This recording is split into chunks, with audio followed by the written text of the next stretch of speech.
63절에서 65절 말씀까지입니다.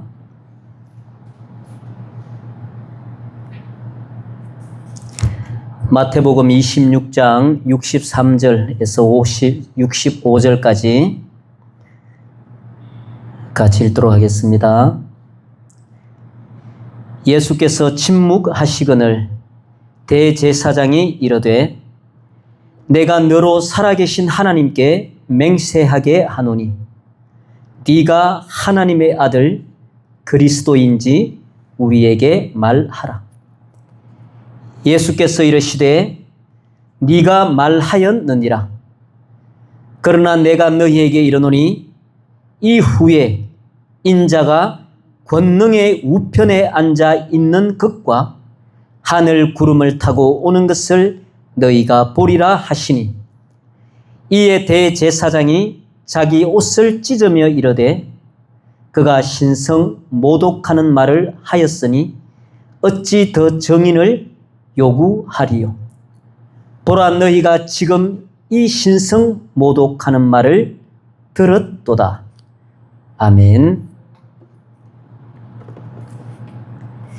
오늘 이 말씀을 보면 상식적으로는 도저히 이제 이해가 안 되죠. 왜냐하면은 가야바 대제사장이 예수님한테 이제 신문하는 내용이에요. 그 신문을 하는데 그냥 물어보는 게 아닌 거죠. 죄인의 자리에 세워놓고 신문을 하는 거예요. 그럼 상식적으로 창조주가 피조물에게 죄인 취급을 지금 받고 있는 상황이거든요. 절대 있을 수 없는 일이잖아요. 우리가 이제 생각해 볼 때 인간 본성이 하나님도 세워놓고 내 마음에 내 기준에 합당하지 않으면 죄인으로 세워놓고 신문하고 심판할 수 있다면 그런 인간 본성이라면 어떻다는 이야기예요? 내 마음에 들지 않으면 대통령이라도 내 앞에 세워놓고 죄인으로 만들 수 있다는 이야기예요. 그게 국회의원이라 하더라도 내 기준, 내 생각, 내 판단과 맞지 않으면 죄인의 자리에 세워놓을 수 있다는 거예요. 그런 대통령이나 국회의원 정도 죄인의 자리에 세워놓을 수 있다면 하물며 누구를 죄인의 자리에 세워놓지 못할 사람이 이 세상에 누가 있겠어요? 그게 우리 인간 본성이라는 거예요. 창조주, 우리를 구원하시는 메시아 그리스도도 마음에 들지 않고 내 판단에 합당하지 않고 내 기준에 합당하지 않고 내가 원하는 사람이 아니라면 그 어느 누구라도 죄인의 자리에 세워둘 수 있는 그 인간 본성은 오늘날에도 여전히 우리가 마음을 먹기만 하면 이 세상 그 어느 누구라도 내 판단, 내 기준으로 죄인의 자리에 얼마든지 세워놓고 신문할 수 있는 게 우리 인간 본성이라는 이야기입니다. 우리가 이제 자식들을 놓고 키우는데 자식들이 그냥 밖에 나가서 친구하고 말다툼하는 정도가 아니에요. 자식이 정말 3일이 멀다 하고 아버지에 대해서 저주를 한다거나 아버지에 대해서 안 좋은 소리를 한다거나 그런 경우에 만약에 부모님이라면 그 자식의 말을 몇 번을 참아줘야 되며 몇 년을 참아줘야 되냐는 거예요, 도대체. 자식이 아버지를 저주하는데 3일에 한 번씩 아버지를 저주해요. 아버지를 향해서 욕을 하는데 3일이 멀다 하고 아버지를 욕한단 말이에요. 그러면 우리 인간인 우리도 그 자식에게 얼마 동안 참아줄 거냐는 거예요, 우리가. 1년 정도를 참아줄 수 있을까요? 자식이 아버지를 3일이 멀다고 욕을 하고 저주를 하는데 1년을 참아줄 수 있겠어요? 아니면 한 달을 참아줄 수 있겠어요? 얼마를 참아줄 수 있겠어요, 우리가? 아마 이 세상에 있는 부모님이라면 어느 누구도 한 달이 아니라 보름도 참아주기 힘들죠, 사실은. 만약에 1년을 참아준다면은 그거는 사람이 아니라고 봐야 되겠죠. 하물며 하나님께서는 예수님이 십자가에 못 박히시기 전부터 시작해서 2000년이 지난 오늘 이 시간까지도 끊임없이 그 창조주 전능하신 하나님, 십자가에 못 박혀 돌아가신 우리 죄를 용서해 주신 예수님을 향해서 2000년이 넘는 시간을 누군가는 지금도 저주하고 있고 누군가는 지금도 모욕하고 있고 지금도 누군가는 그 예수님을 하나님을 죄인의 자리에 세워놓고 심판하고 있는 그런 지금 이 시대를 살고 있는 우리 인간들의 모습인데 하나님은 얼마를 참아줘야 되냐는 거예요. 그래서 성경은 말합니다. 긍휼이 풍성하신 하나님, 오래 참으시는 하나님. 우리 같은 인간끼리도 자식이 부모에 대해서 그렇게 저주하고 모욕하는 소리를 1년만 딱 해대면 그 자식을 손으로 때려서 죽이든지 호적에서 파든지 분명히 무슨 수를 낼 텐데 우리 하나님은 아직도 예수님이 십자가에 매달리기 전부터 시작해서 2000년이 넘는 시간 동안 그 모든 모욕적인 소리, 예수님을 저주하는 소리, 하나님을 취급조차도 안 하는 그런 소리를 2000년이 넘는 시간 지금도 듣고 참아주신다는 거예요. 왜? 한 영혼이라도 더 건지시는 목적 때문에 지금도 오래 참으시고 기다리신다는 겁니다. 63절 말씀해 보면 예수께서 침묵하시거늘 대제사장이 이르되 내가 너로 살아계신 하나님께 맹세하게 하노니 네가 하나님의 아들 그리스도인지 우리에게 말하라. 예수님이 이제 침묵을 하시잖아요. 그 앞절에 보면은 이제 막 정인들을 이 정인 저 정인 불러가지고 이 예수님을 십자가의 못을 박든 어떻게 사형을 처하든 어떻게든 죽여야 되겠는데 뭔가 증거가 있어야 될까요? 죽일 만한 이유가 있어야 되잖아요. 그러니까 이 정인 정인 다 불러다가 해도 마땅하지가 않는 거죠. 왜냐하면 예수님이 그렇게 죽을 만한 일을 한 적이 없으니까. 그래서 어떤 사람은 와가지고 이렇게까지 이야기하잖아요. 저 사람이 말하기를 저 성을 허물면은 3일 만에 짓는다고 말하더라. 이제 그런 말을 하는데 뭐 그 말하는 게 그게 무슨 뭐 신성 모독이 되나요? 그거야 뭐 누구나 그런 말을 할 수 있는 거니까 그렇다고 해서 그게 죄가 되는 건 아니잖아요. 그러니까 오죽 답답하면 가야바 대제사장이 이제 직접 물어보는 거예요. 그 예수님이 이런 정인들 저런 정인들이 나와가지고 무슨 소리를 해도 예수님이 말씀을 안 하세요. 그냥 뭐 저런 말을 하나보다 이런 말을 하나보다 그냥 그 말을 다 듣고 계시고 아무 말씀도 안 하시는 거예요, 예수님이. 근데 가야바가 얼마나 답답하면 자기가 이제 나서서 물어보는 거예요, 예수님한테. 너로 살아계신 하나님께 맹세하게 한다. 네가 하나님 앞에 맹세하고 말을 해라는 거예요. 네가 하나님의 아들 그리스도인지 우리에게 말해라.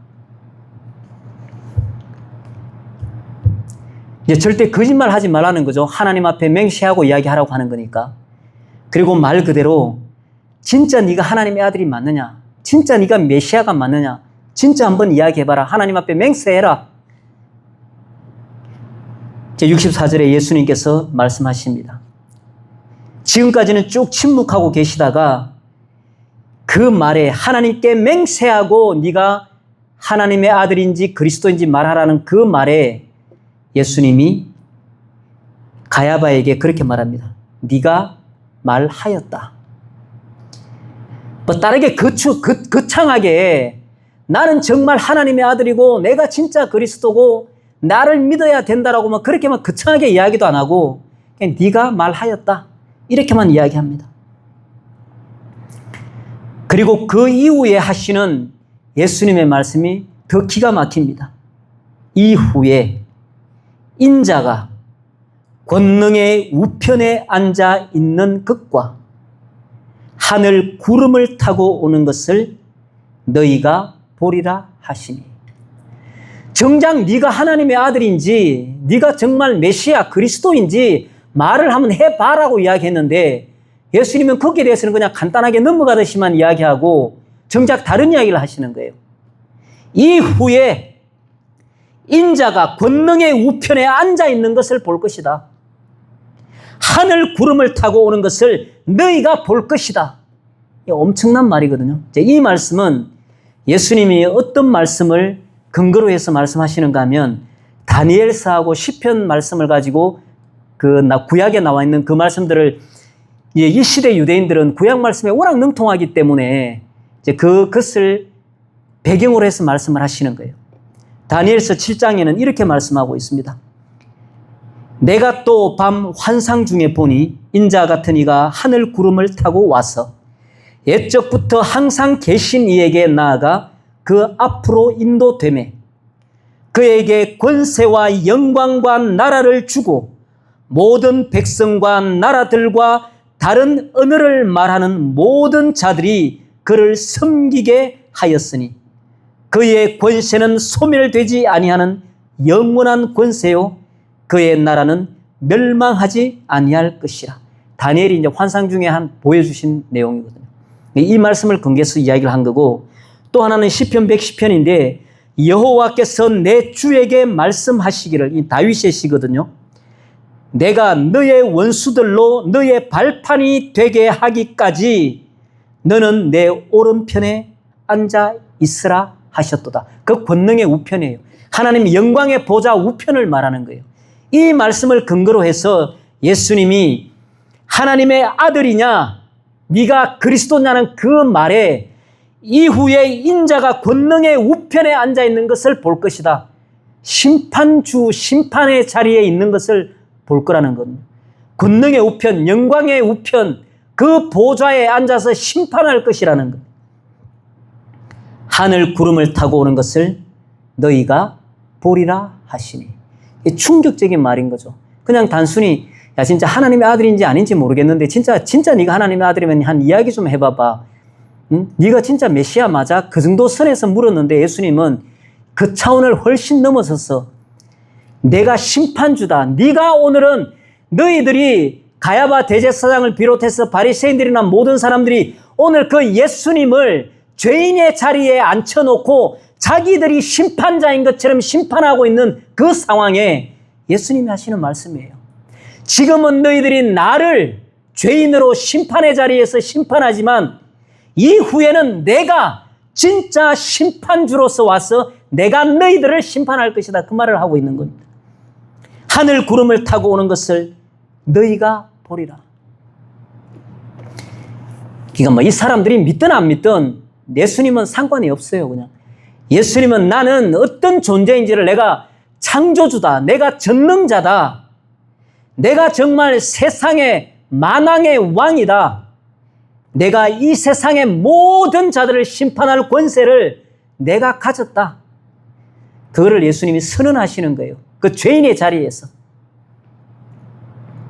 이렇게 말씀하니까 대제사장이 자기 옷을 찢습니다. 그리고 말하기를 그가 신성모독하는 말을 하였다. 우리가 보통 이제 모독죄라고 하는 거는 그 상대방이 주체가 명확해야 되거든요. 그 모독에 대한 대통령을 모독했다면 내가 대통령 이름을 써서 그 대통령의 이름을 내가 욕을 하든지 뭔가 해야 모독죄가 되는데 예수님이 특별히 한 말이 없어요. 응?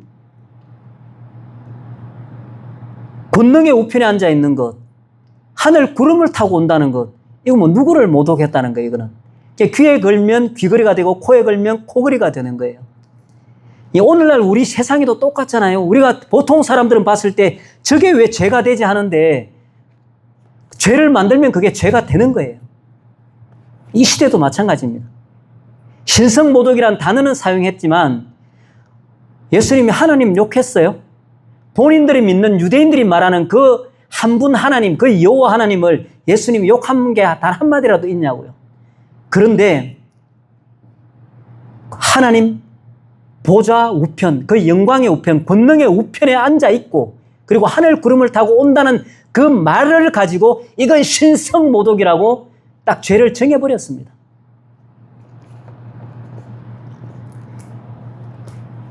그리고 이제 66절에 보면 이제 물어보잖아요. 내가 생각할 때는 자기 옷을 찢고 이거는 이제 있을 수 없는 일이다. 자기 생각에는 신성모독이라고 나는 생각하는데 여러분들이 볼 때는 어떻게 생각하십니까? 그러니까 이제 대답을 다 하잖아요. 사형에 해당합니다. 이렇게 이야기를 합니다. 정치적인 상황이 됐든 어떤 뭐 이념적인 상황이 됐든 이제 북한 같은 경우에는 그 적의 개념을 정할 때 원수가 딴 사람이 원수가 아니에요. 북한에서는 그냥 그 공산당이잖아요. 중국도 공산당이고 북한도 공산주의 공산당이란 말이에요. 북한에 있어서는 적은 다른 기준이 아니에요.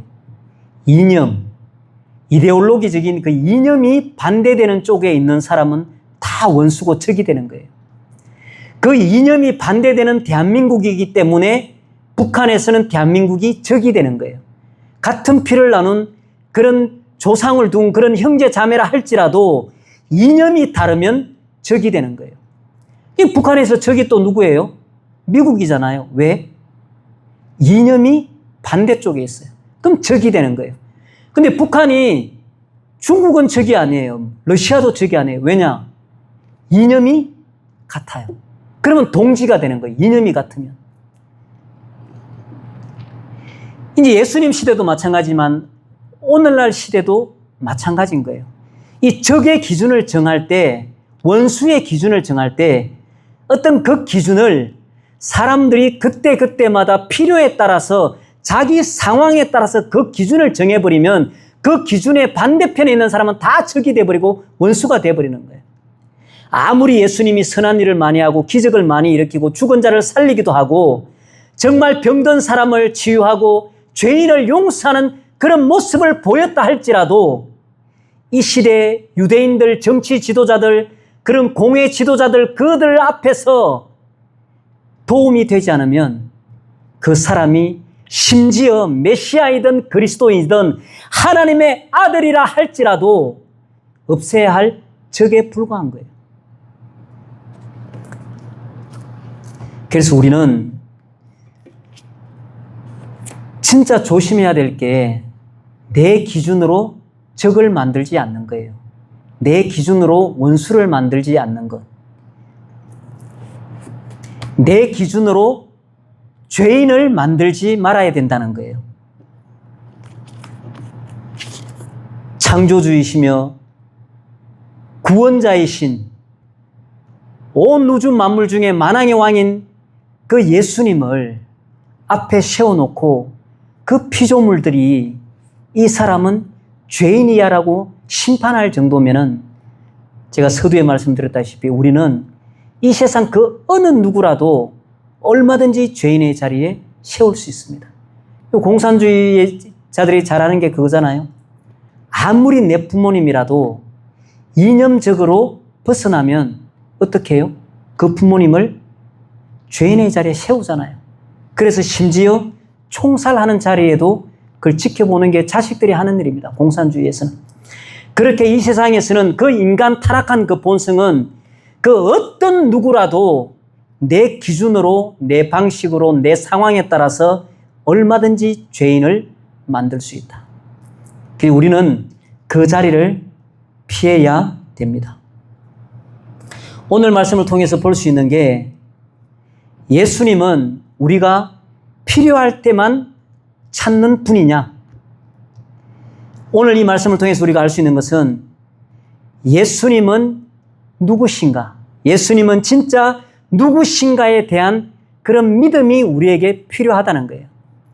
오늘 말처럼 하나님의 아들이시고 예수님이 그리스도시고 그리고 이 예수님은 이후에 권능의 보좌 우편에서 심판하실 심판주이시다 이분은. 그리고 하늘 구름을 타고 다시 오실 분이다. 이게 확실한 분이라는 거예요. 예수님은 단순히 그냥 나를 도와주는 분이다. 예수님은 나의 기도를 들어주시는 분이다. 그리고 힘들 때 위로해주는 분이다. 그런 정도의 차원을 넘어서서 예수님은 하나님의 아들이시며 그리스도이시고 다시 오실 세상을 심판하실 심판주라는 것을 우리가 반드시 알고 믿어야 된다는 것입니다. 그래서 신앙에 있어서 가장 중요한 질문이 그 어떤 것보다도 나는 예수님을 누구라고 믿는가라는 문제입니다. 예수님을 나는 누구라고 믿는가?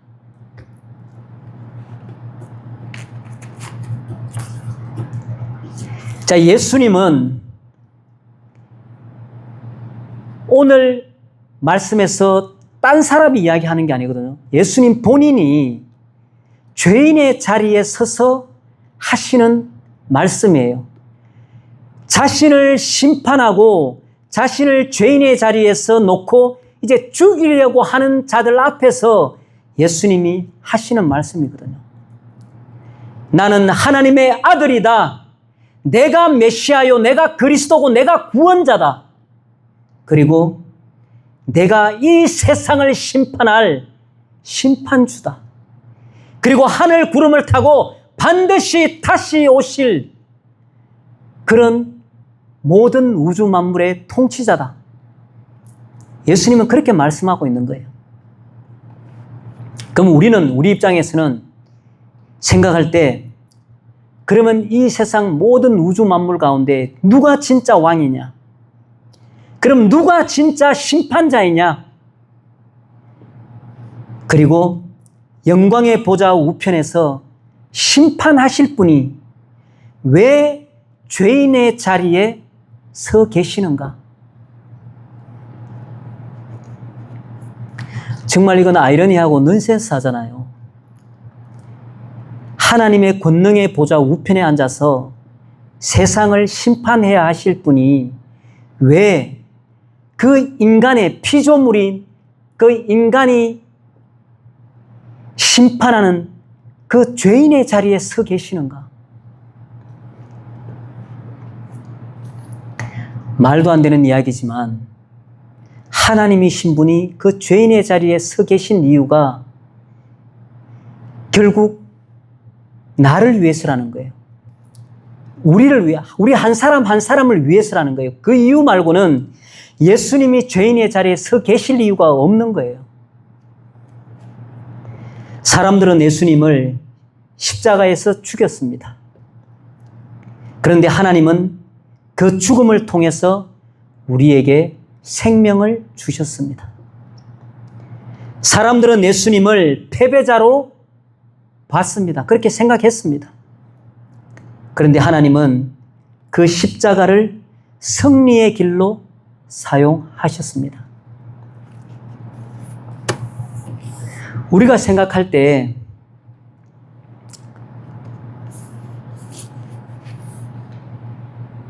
자식이 부모님을 죄인의 자리에 세워놓고 자식이 그 부모님을 심판한다고 한번 생각해 보십시오. 그것도 견디지 못할 일이에요. 참아낼 수 없는 일이고 그것도 할 수 없는 일이에요. 근데 하나님이신 예수님이 그 죄인의 자리에 서셨다는 거예요.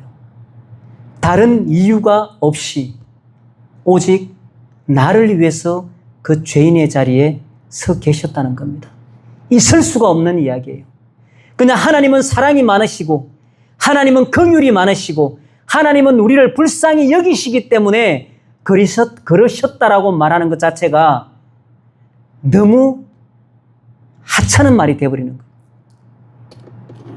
상상할 수 없는 이야기입니다. 이 이야기는 예수님이 그 창조주가 죄인의 자리에 서셨다는 것은 상상할 수 없는 이야기예요. 있을 수 없는 이야기고 있었어도 안 되는 이야기인데 그 일이 나를 위해서 일어났다는 거예요. 그리고 십자가에서 죽으시고 부활하심으로 나를 용서하셨다는 거예요. 그 예수님은 오늘날 이 시간에도 2000년이 넘는 시간 동안을 모든 믿지 않는 자들로 하여금 지금도 그 죄인의 자리에 서신 것처럼 그렇게 모욕당하고 그렇게 어떤 곳에서는 핍박당하고 계시고 또 어떤 곳에서는 멸시천대를 지금도 받고 계시다는 거예요. 그러면서도 지금도 참고 견디신다는 겁니다. 마라나타 주 예수여 어서 오시옵소서. 이 날을 위해서 예수님은 지금도 참고 계신다는 겁니다. 그 긍휼이 많으신 하나님, 그 사랑의 하나님 앞에 정말 우리 안에 있는 그 작은 교만, 정말 우리 안에 있는 정말 타락한, 정말 더러운 그런 마음들, 오늘도 우리가 기도할 때 정말 예수님 이름으로 내 안에서 다 소멸될 수 있도록 그런 기도하는 시간 되었으면 좋겠습니다.